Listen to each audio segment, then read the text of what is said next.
L'Église catholique fait mémoire de saint Thomas, apôtre du Christ. Les Thomas peuvent fêter saint Thomas d'Aquin le 28 janvier, saint Thomas More le 22 juin et saint Thomas Becket le 29 décembre. Ils peuvent aussi fêter aujourd'hui l'apôtre saint Thomas qui, dans l'Évangile, est l'un des 12, il est surnommé Didyme, ce qui signifie jumeau. Comme l'apôtre Thomas est une expression qui est demeurée.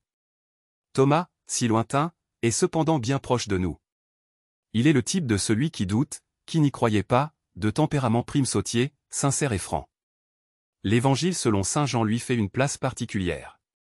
Lorsque Jésus annonce sa montée à Jérusalem pour sa passion, Thomas déclare au nom de tous, « Allons-y, nous aussi, et mourons avec lui. » Mais après la manifestation du ressuscité, malgré le témoignage unanime de ses 10 compagnons, Thomas refuse de croire à la résurrection du Maître. Il avait déjà fait remarquer au Seigneur, « Nous ne savons pas où tu vas. » Comment pourrions-nous connaître le chemin? Thomas est lent à comprendre, Thomas est sceptique, il nous demeure proche. Mais quand il a la grâce et la chance de voir Jésus se manifester spécialement à lui, comme de manière expérimentale, regarde mes mains, touche mes plaies, cesse d'être incrédule, devient croyant. Il est aussitôt touché au fond du cœur et il s'écrie, « Mon Seigneur et mon Dieu ». Par cette magnifique profession de foi, il s'attire cette réponse de Jésus, pour nous aujourd'hui et notre espérance de croyants, parce que tu m'as vu, tu as cru. Heureux ceux qui croient, sans voir. Jean 20 versets 24 à 29. Qu'est devenu l'apôtre Thomas après la Pentecôte et la dispersion des apôtres porteurs de la bonne nouvelle? Une très ancienne tradition le situe au pays des Mèdes et des Perses. Il aurait évangélisé aussi le Malabar, l'Inde occidentale. De fait aujourd'hui, plusieurs centaines de milliers de fidèles de rite syro-malabar continuent de se nommer chrétiens de saint Thomas. Saint Thomas, apôtre du Christ, priez pour nous. Évangile. Mon Seigneur et mon Dieu.